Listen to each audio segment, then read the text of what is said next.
Hello and welcome to the My Greek Island podcast, dedicated to take you, the wanderlust, to each of the 227 Greek islands. In each episode, we will share with you insights into Greece's most famous destinations and also some undiscovered destinations off the beaten track. Along the way, you might also get to learn some Greek. To be notified of new episodes, like and subscribe. Also, find My Greek Island on Instagram at My Greek Island to keep up to date with the My Greek Island adventures. And for those of you visiting Greece, make sure you tag us for a future feature. My Greek Island with your hosts, George and Maria. There are 227 inhabited Greek islands. Which one will you visit next?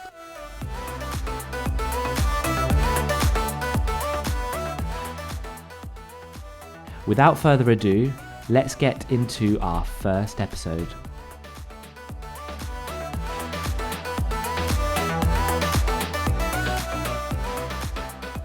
Today, we'll be exploring one of the islands that Maria has visited the most amongst all the Greek islands, and specifically one of the 4 regions of this island.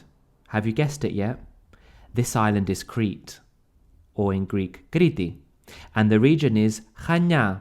Kalimera, Maria. Kalimera, George. How are you today? I'm fantastic. How are you? I'm good. Looking forward to the first podcast. Absolutely. I can't wait to crack on. I literally love Crete. I mean, I have been there. It's one of your favorite islands, or you visited the most. So before we dive in and talk extensively about Chania, which is on the west coast. Correct. I'm just getting my bearings. Let's give our listeners some key information about Crete as an island. Sure. So it's worth knowing that Crete is the largest and most populous Greek island, and it is also the most southern region of all of Greece. And Crete comprises of the island of Crete, but also some of the surrounding islands. And one of them, called Gavdos, is actually the southernmost point of all of Europe.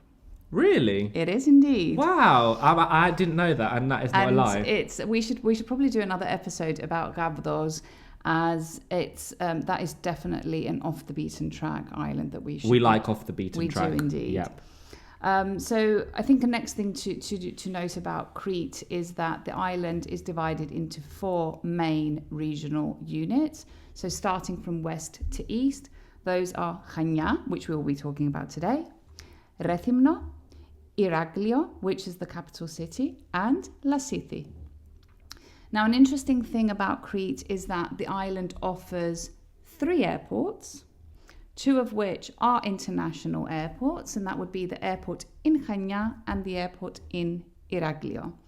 And additionally, it also offers 6 passenger ports. So there are so many ways to reach this island, and specifically also many ways to reach Chania.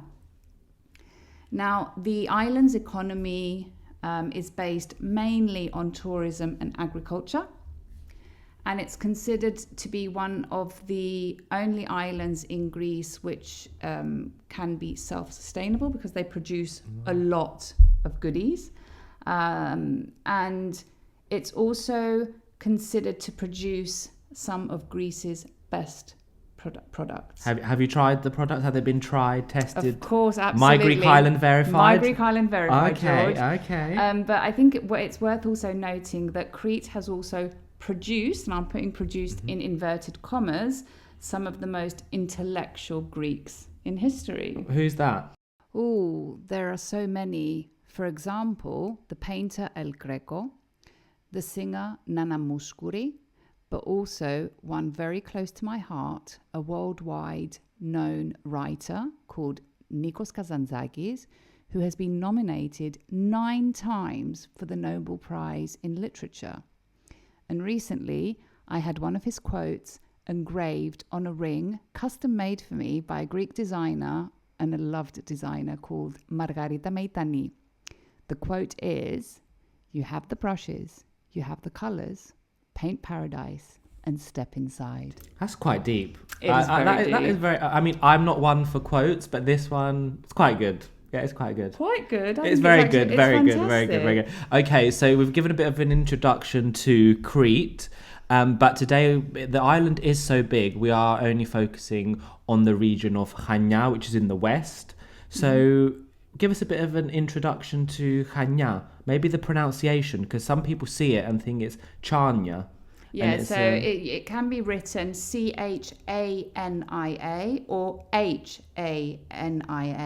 It's Chania. I think the ch doesn't exist in the English language, does it? I don't know. You've put me on the spot. I didn't prepare for that. Well, yeah. I mean, I don't know. I need to verify that. But yeah, I think the doesn't. sound The h doesn't exist actually. It does exist in the when we're talking about English of the UK in the Liverpudlian accent. They have a h sound, I think. But yeah, more widely in the English language, unless someone says otherwise, I'm not really sure.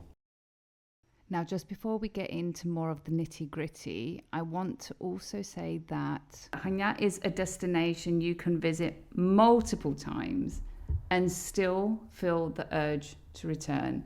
And that's exactly what has happened with me. I visited the island when I was first at university and have been going back ever since. I have loads of friends from especially Chania. And it's one of the few islands that's so inclusive. And by inclusive, I mean that it can accommodate every type of traveller. Whether you want to go clubbing, you want to relax, you want peace and quiet, or you want a crowd, you're on a budget, or you fancy a bit of a luxury holiday, you're with friends, solo, with kids, Chania can accommodate all of it. And it's also great for a city break. You can get a lot of adventure. You can get every single type of beach that you can imagine. So it has it all. Like you can't. We're going to look at beaches in a bit. We are indeed. Yeah. So I know you've been there many times. I've only actually been there once when I was growing up. So I don't really have much to say about Chania in this podcast. But in a future podcast, we will share islands that I've been to. So I know you've visited the island and the region many times. But when was the first time or your first memory of the region? Because I think that's what kind of. When we have memories of things, we have like our first time of going somewhere and how we felt. So, talk to us about that. The first time I thought I had visited Chania was when I was at university. I later, however, discovered that when we were younger, my dad had a friend that lived in Crete and we had actually travelled there as a family. But I do not recall that holiday, so I'm going to refer to the one that I was at university. Someone that I used to go to university with was from Chania, and in December 2000 he literally called me and said, pack your bag, we're leaving tomorrow morning for Crete, I'm picking you up and we're traveling. It was his name day. His name is Nikos, so his name day was on the 6th of December. So for those, sorry to interrupt, those listeners listen, what is a name day? Because for Greek speakers or people growing up in Greece or Cyprus or in the Greek community around the world, we know what a name day is, but what is a name day? So the Greeks in general tend to celebrate their names more than they celebrate their birthdays. The reason being that the majority of the Greeks do follow the Greek Orthodox religion, and they are usually, if they follow the Greek Orthodox religion, they will be baptized in a Greek Orthodox church and will be named after a saint, and each saint has a day that is dedicated to them and is celebrated. So it's very common to celebrate your name. Okay, interesting. Yeah, so I guess at that point in time, he called me and said, pack a few things. Tomorrow morning, we're leaving for Chania. It's my name day. We're going to go out, my family, my friends in Chania. There's just a lot of celebrations happening. Initially, I was a bit shocked because I'd never done anything so spontaneous before. But at the end, I was just like, cool, okay. I just packed a few things. And then we got on a boat because we were on a budget. And that was a very long trip. I think it was about a 9-hour trip. We took an overnight ferry from the port of Piraeus in Athens to Chania. But it's quite unique. I think the time that I went to Crete, I took the boat overnight. I think it does make it a bit more of an experience if you're not flying there directly. Many people do fly. But if you wanted to, to have a bit of an adventure, taking the boat, it is quite a good experience. I mean, it is long. It can be fun. It is long. I'm not sure if I would travel to Crete that way unless I was island hopping in the Aegean and wanted to end up there. Therefore, I would take the boat. It's so much easier to fly. So that was my first experience. Initially we went there for a few days. And as I said, we were on a budget. So the only way we were planning to leave was also by boat. And we actually got stuck in Chania because there were no boats leaving. Oh, okay. Wow. Yeah, okay. Which was quite fun. I remember every day my friend was saying to me, no boats are leaving today either. And I was What was the reason? It was so windy. So it was winter? It was winter. It was December. Okay. So it was not possible for boats to leave the port. Okay. Wow. I mean, that doesn't really happen in the summer, but you did mention your first time was in the winter. So I just want to touch briefly upon that. I know for many people listening, Chania and Crete or the Greek islands are generally a summer destination. But would you recommend Chania in the winter? Absolutely. That wasn't the only time I visited Chania in winter. I've been again. I've been in spring. I've been in fall. I've been all year round.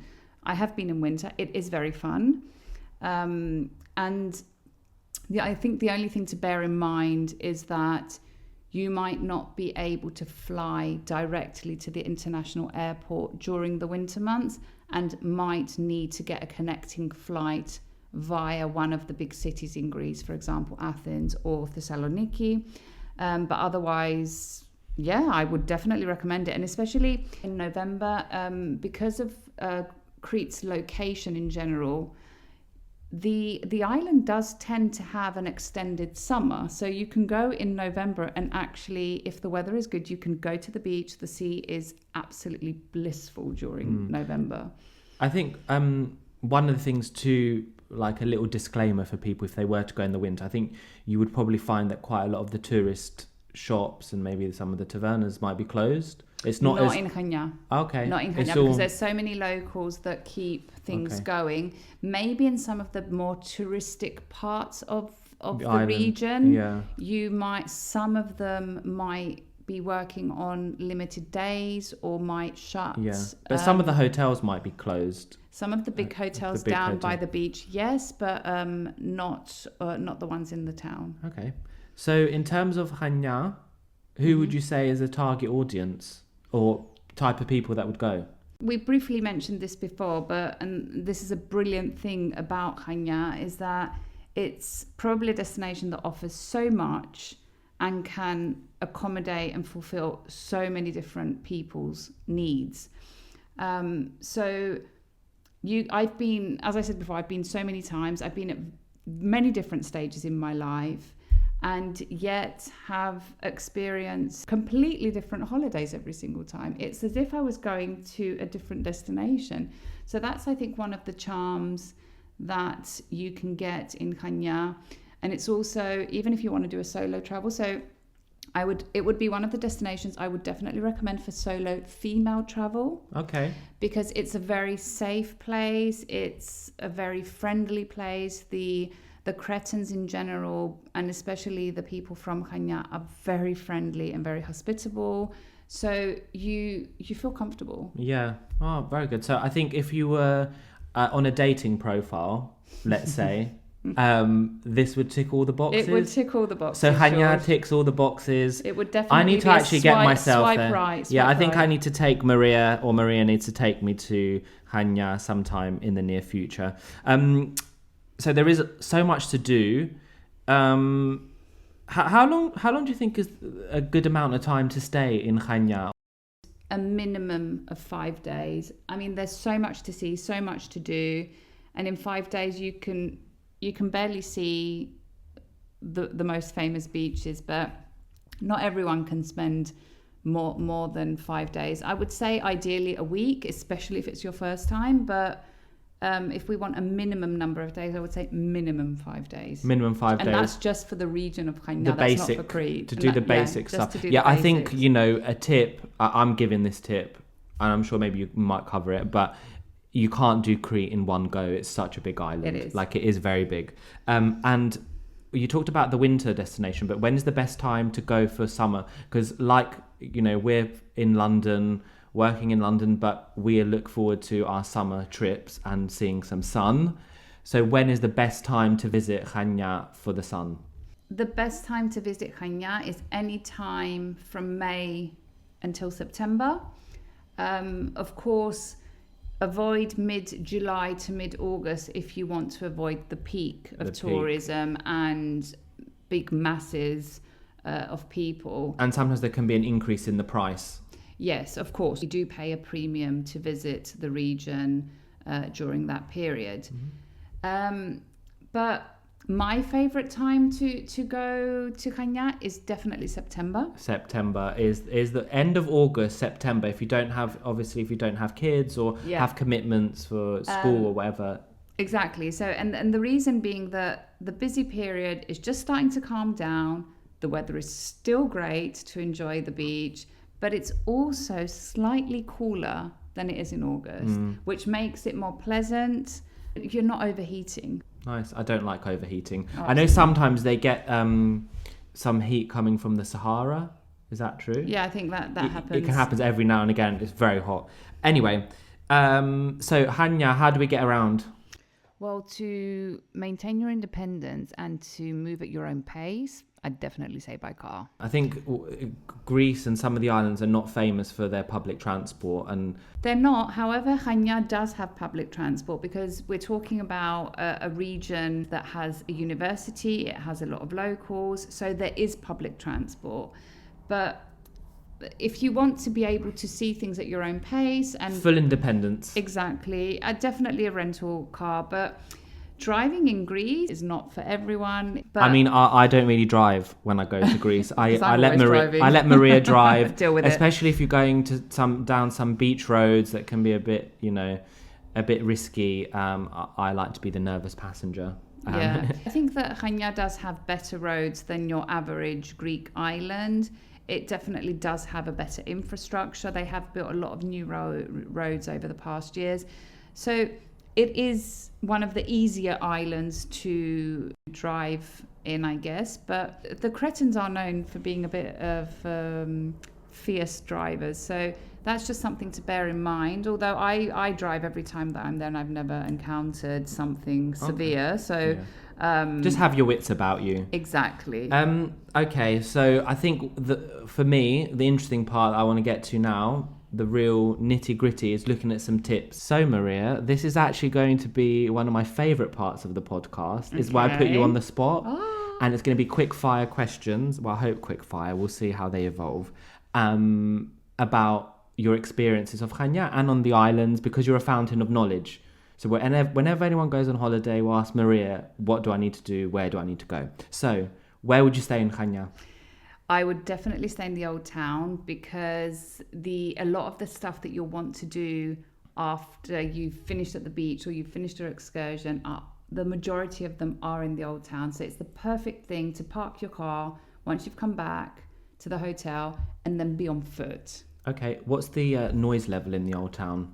Because for me, I'm a light sleeper. I need quiet, but it depends where in the old town, but there's definitely pockets that are more noisy than others, but there are definitely pockets that are quieter than others. So I tend to stay close to the square of Splanzia. There's quite a few hotels around that region, and it's very, very quiet. Okay. So you'll definitely get a decent night of sleep. Okay, good. Right, that was a good answer for the first question. So favourite spot for a coffee or an afternoon tea or some cakes? So my favourite spot for all of those, which you have just mentioned, is a coffee shop called Guguvaya.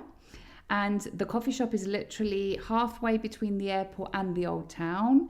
And it has an exceptional view because you can literally see all of Chania from that coffee shop. And what I usually do as a ritual, I always, when I fly to Chania, I make sure that I fly at a time where it's not too late and it's not too early.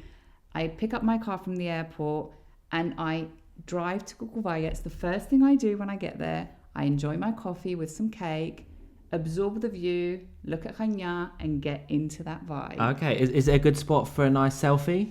Or a nice picture with a view? It's definitely a nice spot for a view. It's a nice spot to watch the sunset. Sunset, yeah. And it's a nice spot all day. You can go at any point during the day and night and have a great time at this coffee shop. Well, I'm sure at this point the listeners are thinking we haven't mentioned the beach. So, what is your favourite beach? Give me two. Give me two beaches that people have to visit if they're in the region. The most famous beach, and I think you definitely need to visit, is the beach of Elafonisi, where the sand near where the water has a pinkish fuchsia colour. Why is that? If I recall correctly, it's from the broken seashells. Oh, wow. And it creates this majestic pinkish colour. It's like gorgeous, but there is a tendency on Instagram by people that photograph the beach to over-exaggerate on the colour. Have you featured it on your Instagram? At My Greek Island? I think I have. You featured it? I think I have. If I haven't, I should. You should, yeah. And it's actually an island. It's not a beach. And then the second one of my favourite beaches, and I'm going to give you a great tip, is the beach of Marathi, which is protected by the winds. Oh, yes. So on a windy day, it's definitely a beach to go to. However, I would avoid it on the weekend because it's very close to the town of Chania. So it's extremely popular with families and children. So it does tend to get overcrowded on the weekend.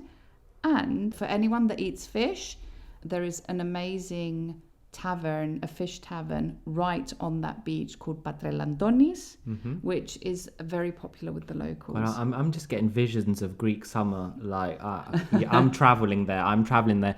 Okay, one word to describe each of those beaches. So, Elafonisi, one word that comes into your mind.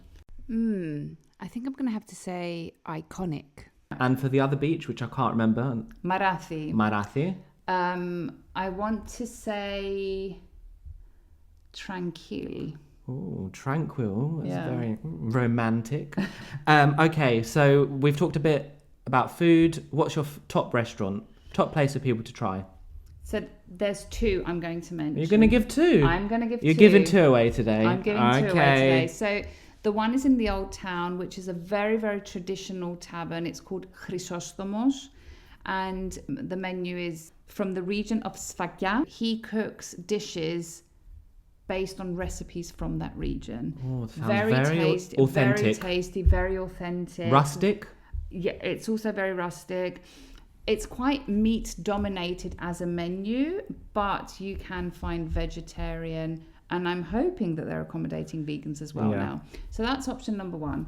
The second option, which is, and both of these, which I'm giving, are very popular with the locals, not just the tourists. They're very, very popular with the locals. I think for me is if you go to a restaurant, sorry, I'm laughing because, if you go to a restaurant and see a menu with too many pictures, it's usually not a good sign, is it? It is. That is it's a bit of a tourist trap, and I don't want people to be going to tourist traps. So where you do see that, please, not avoid them, but, you're not going to get the authentic experience. Or follow My Greek Island for recommendations. Yeah, follow My Greek Island for my recommendations. The second one is called Philoxenia Ayeri, super popular with the locals. Definitely both of these restaurants do need reservations.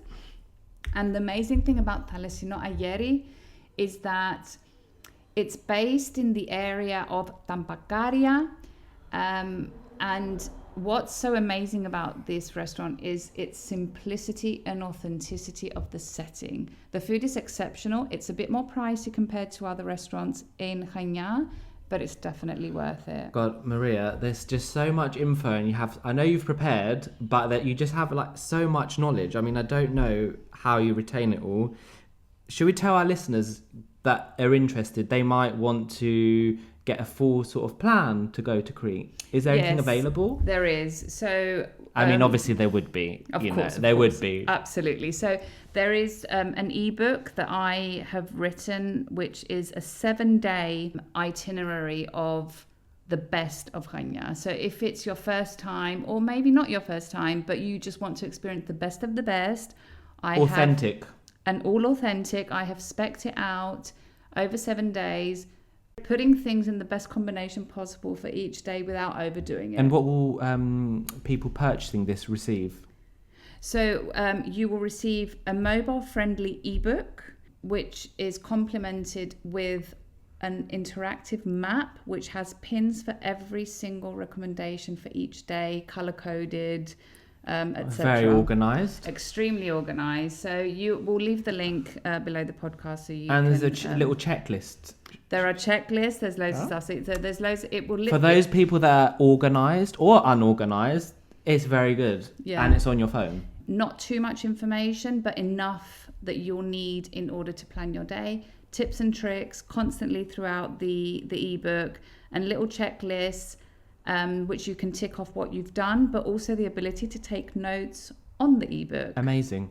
So the important question is, where can we purchase this? So you can purchase it on the website. We'll leave a link below the podcast so that everyone can link to the website, which is www.mygreekis.land, and you'll find it in the shop on the website. Amazing. So much info. I've got one last question for you. Shoot. When are you taking me? Whenever you're ready to go, George. Whenever ready to go. Good. Okay, so before we close today's podcast, it's a section of the podcast we're going to be doing on each episode, and we love to share a Greek word on the My Greek Island podcast. And this one is especially for the Cretans. They're especially renowned for their hospitality. And that is actually the word we've chosen today, the Greek word for hospitality. So Maria, can you please pronounce it for our listeners? Absolutely. It's Philoxenia. Philoxenia, hospitality. And the Cretans are very much the masters of hospitality. Indeed, they are. We will, of course, as always, leave the phonetical breakdown of the word for all of you to learn. Ooh. So when you do visit Chania, you can thank the locals for their amazing Philoxenia. Right, my Greek Islanders. You know the drill.